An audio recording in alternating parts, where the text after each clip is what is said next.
This video is over lesson 90, adding and subtracting rational expressions, and it is for my Algebra 1 class. So, ladies and gentlemen, to start off, when we see rational, you need to be thinking about what it means to be a rational number. So rational numbers are numbers that can be expressed as a fraction using integers where the denominator is not zero. So when we think of this algebraically then, what should come to mind is fractions. So we are going to be adding fractions that have algebraic expressions inside of them, variables. So before we get there though, I want to go back in time and I want to just start with adding and subtracting fractions in general, because what was true before is still true now.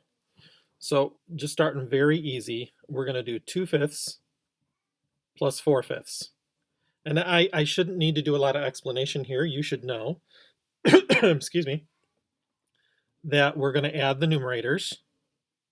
And the reason that we can do that is because the denominators were the same. We have to have a common denominator. So just like that used to be true, it's going to be true for the lesson when we actually get into it. And of course, if we have fifths and fifths, the denominator stays the same. So I kind of want to hold those basics in our mind as we work on this. One more example, then we're going to dive into the actual content for today. 2/3 plus 4/5. So in this case, we do not have a common denominator, and so therefore we use forms of 1 to make a common denominator. So with a 3 and a 5, I'm going to choose a common denominator of 15, which means that I'm going to multiply this by 5/5. And so that'll produce my 15ths. For 4/5, I'm going to multiply that by 3/3, which will give me my 15ths. And so then this becomes 10 15ths plus 12 15ths. And now that I have a common denominator, we can add the numerators and get 22. We can add the denominators, which really doesn't do anything. So with that being said, we're going to go ahead and dive into the practice problems from this lesson. So go ahead and give the video a pause and open up to page 595. So the directions on page 595 say add or subtract, simplify your answers. And we're going to start with problem A. So problem A says 4mn over 24m plus 11mn over 24m. Now the book has been nice to you here. They're starting off nice and easy because we notice we have 24m for both of our denominators, which means we can go ahead and add the numerators. So if we add the numerators, this is an mn term, this is an mn term. So being like terms, we can just do 4 plus 11 is 15mn. And then of course the denominator stays the same. Now we do need to look at simplifying our answer. So if I take a look here, I see that I've got m on both the top and the bottom. You can also reduce your 15 and your 24 by 3. And well, that's it. So put it together for your final answer. We've got 5n over 8. Now we're going to take a look at this one more time. I'm going to call this one a sub 2 because we're going to modify it just slightly to take a look at what would happen in a different circumstance. Very close, but different. So 4mn over 24m again, but then the change we're going to make is we're going to make this just 11m.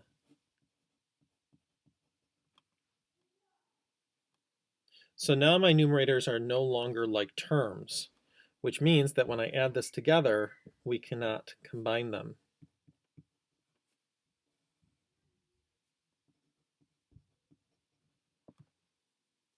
Now, normally to simplify this, we would look at how can we factor anything that's more than just a monomial. So you can see that there's an m in both of these. There's an m down there, so we could, oh, excuse me, we could go ahead and factor out the m's there and then look at reducing from there. But ladies and gentlemen, on simple things like this, If you're comfortable, I'm actually going to give you permission to use the distributive property. Remember, the distributive property typically is multiplication being distributed over addition and subtraction, but it also works for division. We can also distribute division over addition and subtraction, which means that if I want to reduce this by m, I have to reduce it across the addition up here as well. So that means I need to be able to reduce this by m and reduce that by m. Now if we take a look at this, can we reduce this more? Now some of you might say yes. You might say the 4 and the 24. And if you say that, then you forgot what we just talked about, okay? So that you've got to hold that distributive property in your mind, that if I want to reduce, because of this plus sign, it has to distribute across the plus sign. So that would mean you'd have to be able to reduce 4 by 4 and 11 by 4. Well, that's going to be the sticking point. We can't reduce 11 by 4 nicely, and so therefore this is actually completely reduced now.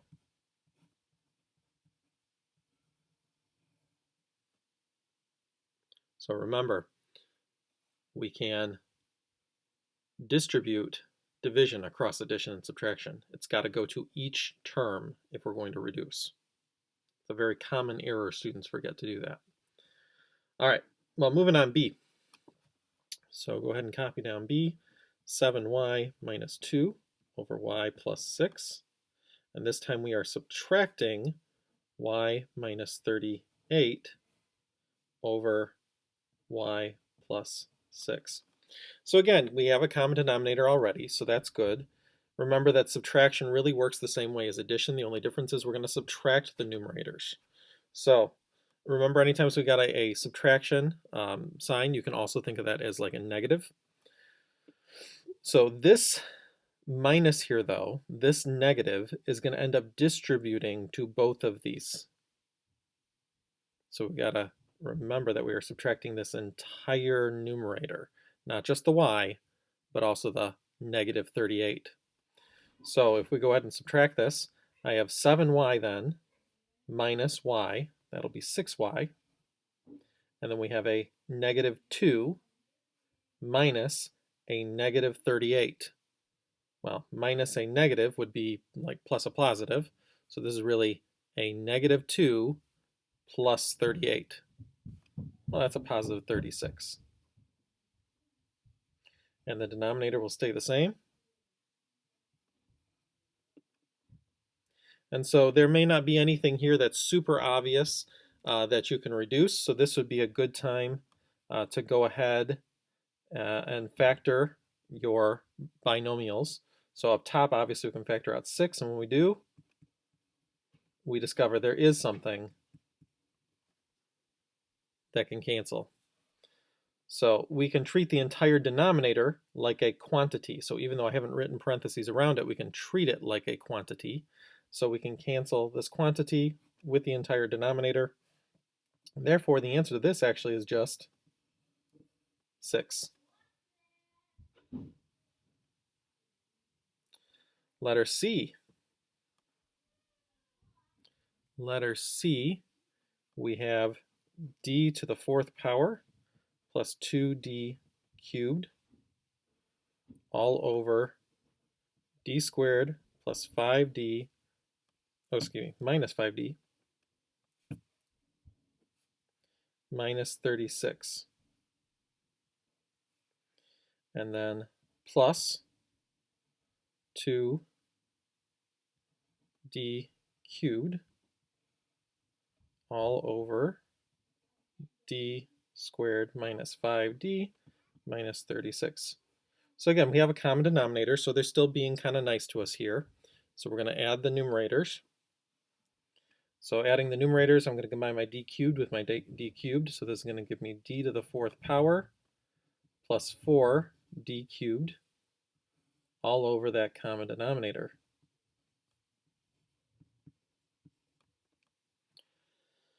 So ladies and gentlemen, I want to see if I can simplify this now that I've got it all added up. So we're going to go ahead and factor as much as we can. So up top, obviously I can take a d cubed out of both of those. That'll leave behind a d plus 4. In the denominator, we have something of the form x squared plus bx plus c. So remember that we're going to start with that c, and we're thinking what times what would give me a negative 36, but then those two things have to add up to my b. So in this case, I have to add up to a negative 5. Well, right off the bat, I'm thinking about 4 times 9, because 4 and 9 have a difference of 5.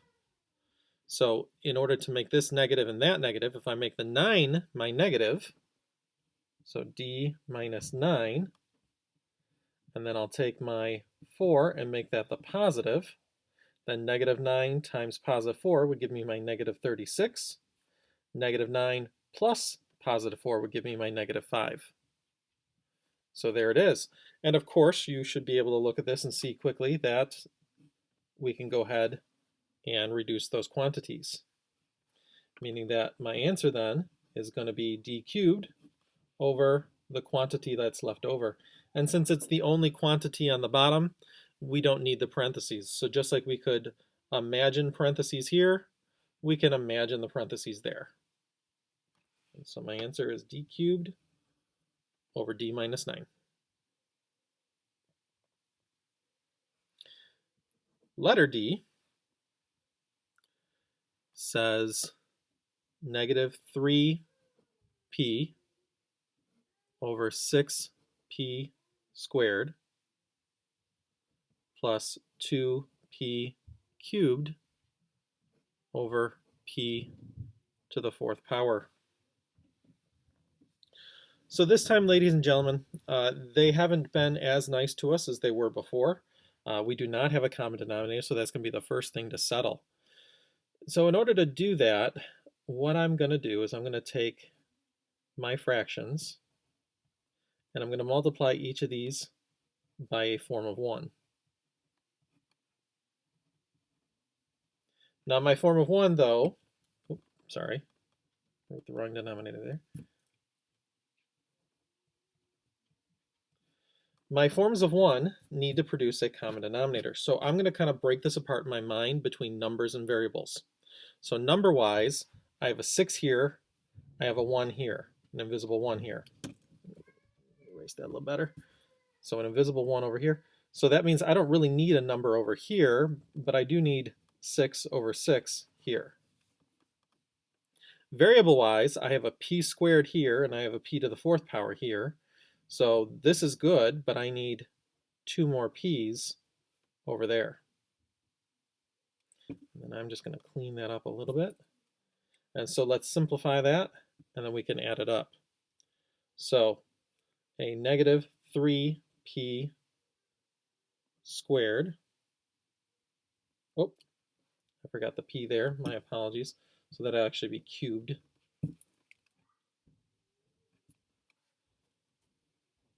By the way, it's always good to check over your work before you write your final answer. If I can make a mistake, you can make a mistake. All right, denominator, I'm going to have 6p to the 4th.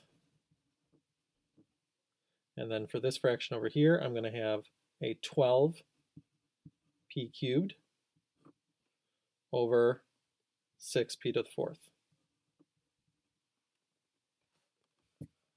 Now, I'm going to line up a new equal sign with an old one and keep going. So adding my numerators, a negative 3 plus a positive 12 gives me a positive 9p cubed, and then my common denominator of 6p to the 4th.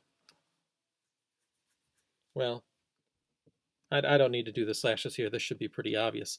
A 9 over 6 will reduce to a 3 over 2, and then a p cubed over a p to the 4th will result in just a single p on the bottom. So there's my simplified answer. And we're going to take a look at this one more time.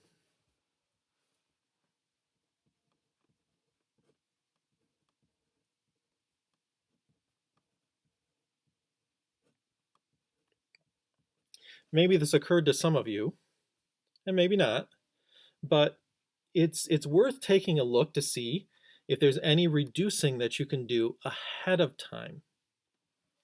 So since this is addition, I'm not going to be able to reduce across like that. Remember, that's only for multiplication.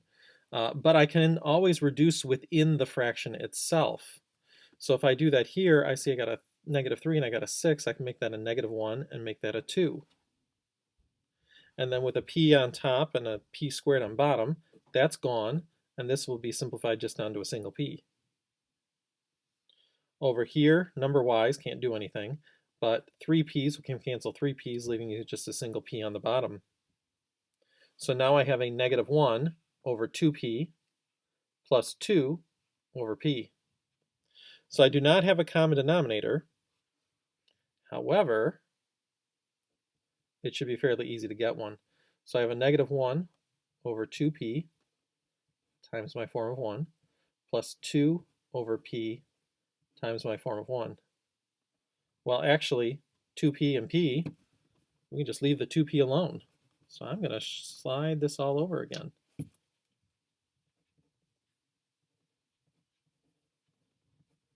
We just multiply that by 2 over 2.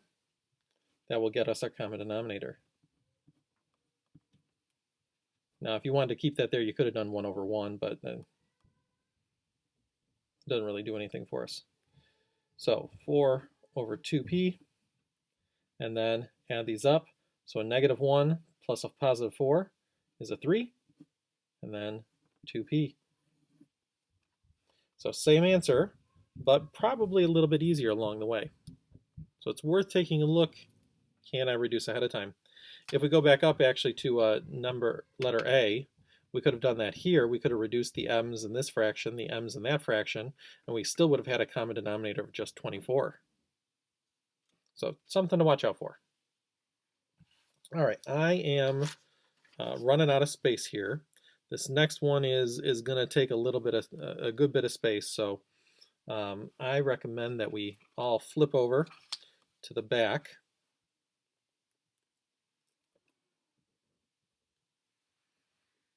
So E, I have x over x plus 3, and that is being subtracted by 3 over x squared plus 5x plus 6. So in order to find a common denominator here, I'm going to go ahead and factor this, and I'm hoping that I'll find a quantity of x plus 3 in there. If I don't, that's okay. I can manage that, but it'd be nice if I did. So let's check that out. I'm going to have an x over x plus 3 still. And remember, these cannot reduce because you would have to go across the addition. You have to reduce 3 by x as well. So don't go crossing those out. Minus 3 over, and then, well, we're hoping for the 3, so that would mean this would have to be 3 times 2. Well, is 3 plus 2 5? Yes, it is. So x plus 3 and x plus 2. So that means that my common denominator, in order to get a common denominator, they both share an x plus 3, but this one's just missing the quantity x plus 2. So we really only need one form of 1 this time. This first fraction will need to be multiplied by the quantity x plus 2 over x plus 2. Now remember, there are implied parentheses around numerators and denominators. So even though I don't have parentheses right here, I don't need them because we got the times dot between the fractions. When we simplify this, we're going to need those parentheses again. So over here, this guy was all set, so we're just going to copy him down the way he was. And so now we're going to go ahead and simplify this. So over here, we've got x times that numerator. So we're going to distribute the x to both of those things. So I'm going to get an x times x, so x squared, and then an x times 2, so plus 2x, all over x plus 3 times x plus 2. Well, ladies and gentlemen, once we've got that, though, we'd have a common denominator, and then we'd just be adding 3 with that. So let's just go ahead and add the 3 in as well. Oh, I'm sorry. Subtract the 3.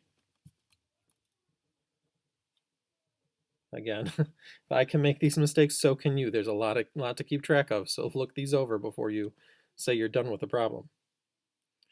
All right, so to finish this off, I need to see if we can simplify this further. So we're going to look here and see if we can factor that numerator.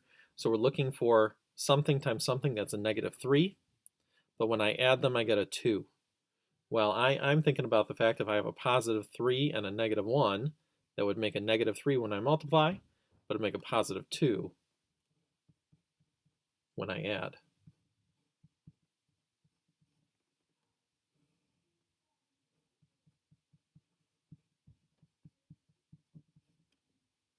And so with that, it's pretty obvious the x plus 3 quantities will cancel each other out. And so that will leave me with my final answer of x minus 1 over x plus 2.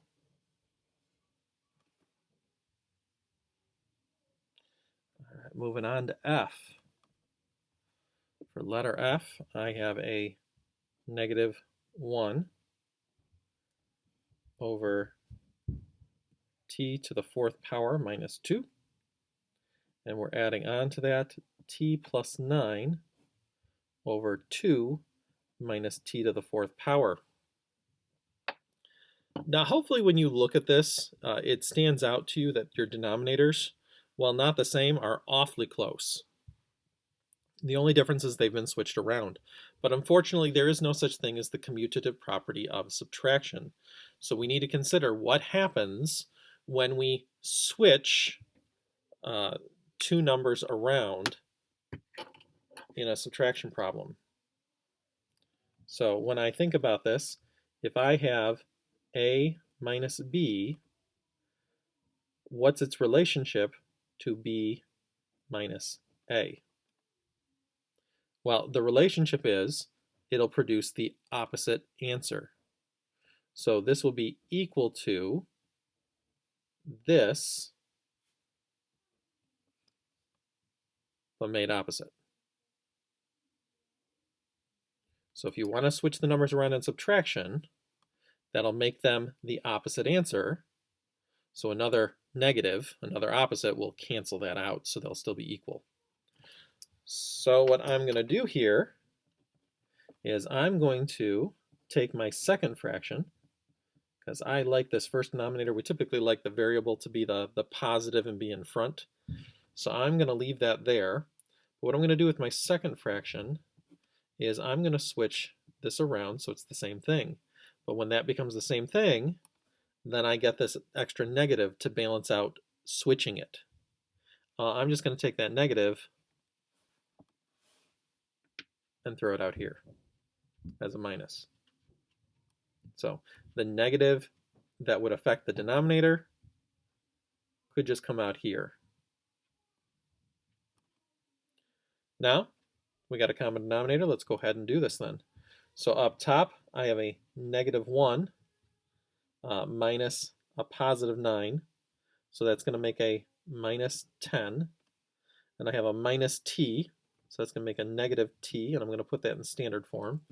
And I didn't quite plan that space right, so I'm just going to clean that up a little bit.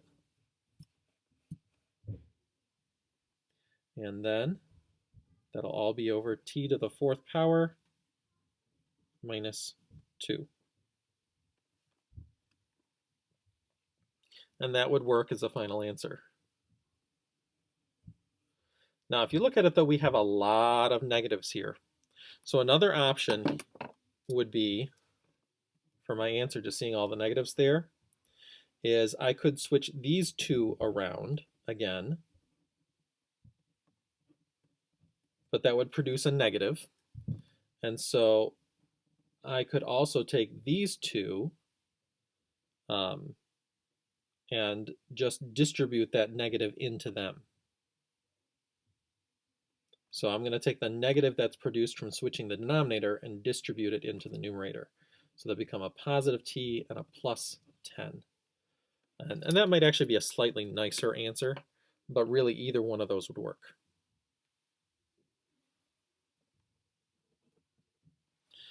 All right, then our last example here, G. A kayaker paddles 5 miles one way against the current and then makes the return trip with the current. Write and simplify an expression for the total time of the kayaking trip. Assume that the rate of the current remains constant and that the kayaker's paddling rate averages 1.5 miles per hour. Now, just to be clear here, that 1.5 miles per hour is not the speed the kayaker is going on this trip. That's just the kayaker's average speed in general. So we're going to assume that if the water was still, if he was out on a lake and there was no current, that's the rate he would be paddling at. So what's going to happen here is we need to consider a little formula that you've seen probably more in science at this point than you have in math, but it's D equals RT. Distance equals rate times time. So the distance you travel equals the rate at which you're moving, so in other words, your speed, times the time you travel. Now, we're asked for time. So if we divide both sides by r real quick here, we'll discover that t equals d over r, the distance over the rate. So now we need to consider something else. So what's the rate? The rate upstream is going to be his 1.5 miles per hour, but he's going to be slowed down by the current working against him. And so we're going to say minus c, and that's the speed of the current. So if the current is going 1 mile an hour downstream, then the combined effect will be that he's only moving half a mile per hour. So whereas if it were just still water, he'd be moving 1.5 miles per hour. If this is a 1, then he'd only be moving half a mile per hour. Now as he goes downstream,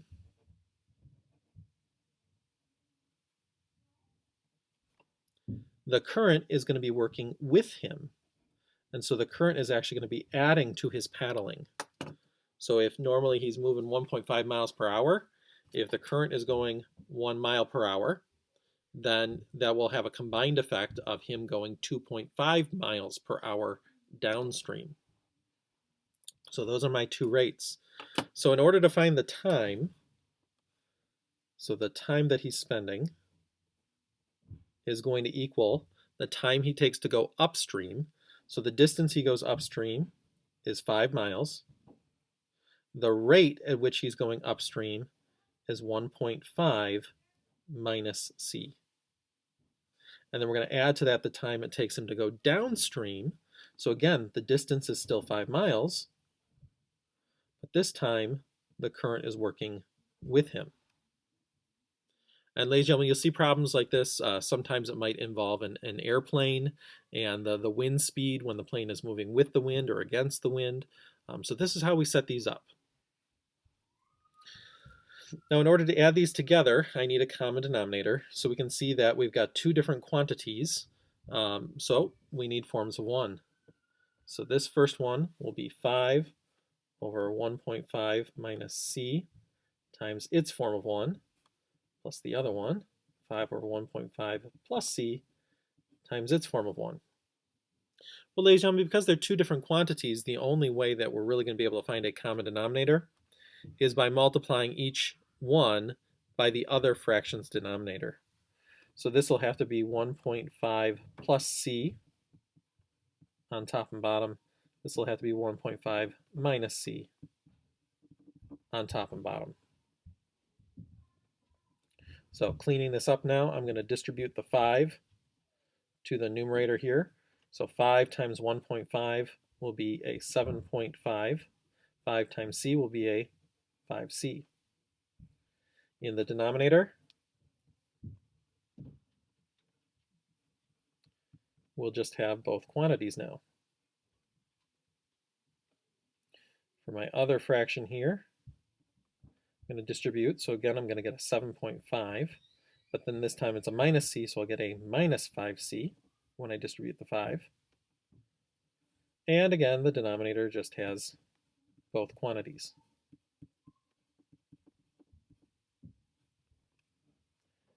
Now we're going to go ahead and add combined like terms. So I've got a 7.5 plus 7.5 is going to be a 15. And then a positive 5c and a negative 5c will cancel. They're gone. So denominator stays. Whoop, put it in the same order as I had before. Minus c, 1.5 plus c. And so that, ladies and gentlemen, is the time it would take. So if we can just find out how fast the current was moving, we could then finish this off by going the final step of, all right, calculating how far, or excuse me, how long it's taking him.